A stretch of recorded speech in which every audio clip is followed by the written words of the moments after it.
Com a palavra o perito criminal Cláudio Vilela Rodrigues.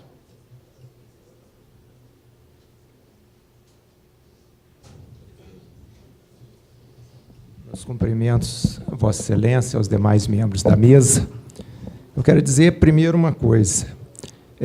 Eu li aqui o documento do Conselho, ouvi a argumentação do Dr. Marco Aurélio, e não vejo assim nenhum argumento forte, sólido, contra a separação perícia-polícia civil.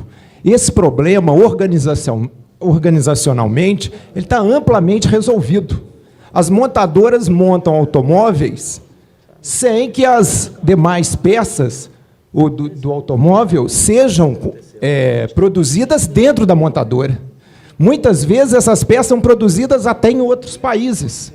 Se nós pegarmos a Embraer, que é uma empresa modelo no país, ela utiliza engenheiros indianos, ela utiliza produtos e insumos de vários países do mundo. Não é tudo feito no Brasil. Então, essa questão, organizacionalmente, está amplamente resolvido. Os delegados são contra porque é um corporativismo puro, é o medo de perder mais poder. Já perderam muito com a Constituição e, infelizmente, precisam perder mais. Porque não justifica a nossa subordinação ao delegado. Nós temos o mesmo nível de escolaridade. E as racionalidades, deputados, são completamente diferentes. São racionalidades diferentes. O delegado, a polícia é um problema mundial, a polícia, ela tem a questão da suspeição, e ela tem que fazer isso mesmo, ela tem que suspeitar. A perícia não. A perícia é auxiliar da justiça. O perito, ele tem que ser isento. O perito não é acusação, não é defesa. Eu pergunto, se não for aquele caso da menina Raquel, no Paraná, se a perícia do Paraná não fosse autônoma, que fim teria tido aquele caso? Que a Polícia Civil prendeu um suspeito, né? Ele tinha todo um passado e uma série de conjunturas que realmente o colocavam como o principal suspeito do crime. Quando se fez a perícia criminal, o exame de DNA no sêmen, ele foi isento, não era dele. Então, nós estamos diante de racionalidades diferentes, de coisas muito diferentes. A Polícia Civil, quem ordena a despesa é a Superintendência de Planejamento e Gestão, que é chefiada por um delegado. É lógico que, se ele recebe uma verba, para ele, isso é lógico dele, é natural dele. Ele vai querer o quê? Viatura, arma, enfim. Para ele, combater o crime é isso. E ele está dentro da lógica dele. Nós, peritos, temos outra lógica, que é a questão da ciência, é treinar pessoas, é adquirir, aplicar as inovações tecnológicas e trazer para o combate ao crime. A perícia criminal, gente, isso é muito bem resolvido no exterior. Eu conheço perícia de 8 estados americanos e 10 países da Europa. Eles têm muito claro o papel da perícia no exterior. A perícia faz o link entre a ciência e a justiça. E esse é o nosso papel. E a verdade tem que ser dita. Um dos temores dos delegados é que nós tomemos o lugar deles. Embora não seja isso. Não, nosso movimento não é nessa direção, mas é reserva de poder. Então, são lógicas diferentes. Eu não vejo como, nesse modelo, nós avançarmos. E a situação, Excelência, é pior ainda no interior do Estado. No interior do Estado, nós, peritos, estamos subordinados aos regionais. Então, aí que é dificílimo. A situação é muito crítica.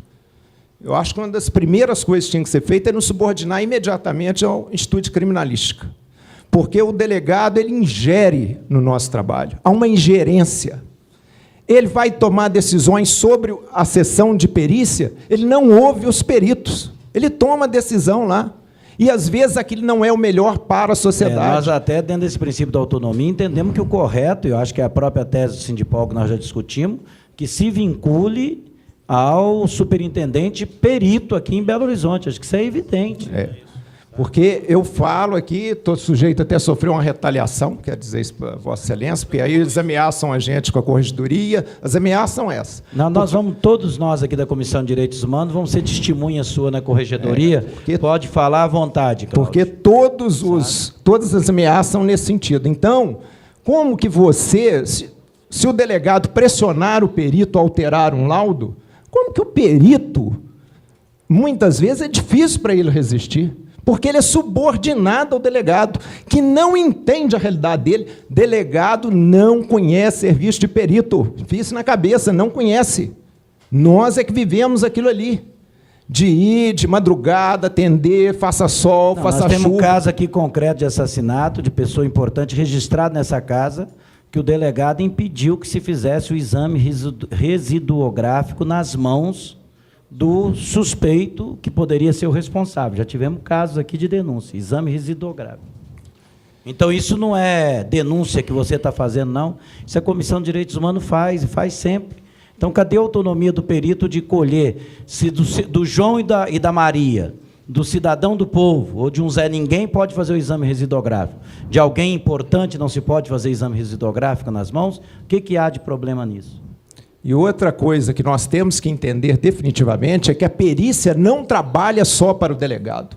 O laudo pericial, ele transcende o inquérito policial, como disse muito bem aqui o nosso presidente, o Tomás Godoy, transcende o inquérito policial. E a perícia tem que ser autônoma para que ela possa atender a Polícia Civil, atender o promotor de justiça, atender o juiz, atender a Assembleia Legislativa. Hoje ela não pode fazer isso porque tem que passar pelo delegado. Então, quer dizer, nós estamos, Excelência, nós estamos amarrados. Não tem como a perícia prestar um serviço bom à sociedade em Minas Gerais em função desse problema. Nós estamos prejudicando para servir a uma vaidade de uma carreira, a uma reserva corporativa. Nós estamos prejudicando a sociedade. O custo de uma perícia autônoma, o custo de uma perícia autônoma é muito pouco comparado com os benefícios que ela pode oferecer, em termos de promoção da cidadania, em termos da garantia dos direitos humanos, e principalmente se o Brasil quer caminhar para ser um país de primeiro mundo, o custo é muito baixo. Muito obrigado aí pela oportunidade. Agora, eu acho que nós estamos sendo assistidos por muitos peritos no interior, e acredito que vai haver solicitação da cópia dessa audiência. Nós mesmos vamos ter interesse em divulgá-lo, e a Assembleia repete muitas vezes, umas 2 ou 3 vezes, né? Mas eu acho fundamental, qualquer óbice que acontecer, a atuação de um perito, ele tem que registrar no laudo. Se, por exemplo, impedir que impeça, que faça um exame residuográfico, isso tem que estar no laudo. Quer dizer, o Ministério Público tem que ter isso claro para tomar as providências. Ou quando, muitas vezes, no interior, não são os peritos naturais. Nós temos uma coisa misteriosa que acontece, que não é o que está de plantão no dia que o regional chama para fazer uma perícia. O que não pode. Tem que ser, isso é o princípio fundamental, basilar na independência e na autonomia do perito natural. Acho que isso também tem que ser registrado, e a gente quer receber essas denúncias. Queremos receber, até para deixar bem claro, que esses casos são exceções, mas são exceções que acabam maculando o todo, que acaba passando a impressão e levantando uma suspeita como um todo, sabe? Então, acho que, nesse sentido, o balizamento é necessário. Eu até acredito, naquele caso que o nosso promotor, Rodrigo Filgueira, levantou, talvez, se não tivesse policial militar envolvido, talvez a preocupação não seria tanta, mas a suspeita fica no ar, que fica parecendo, olha, é um espírito corporativo, é isso, é aquilo outro. Então, nesse sentido, a gente acha fundamental que os peritos registrem todas as dificuldades.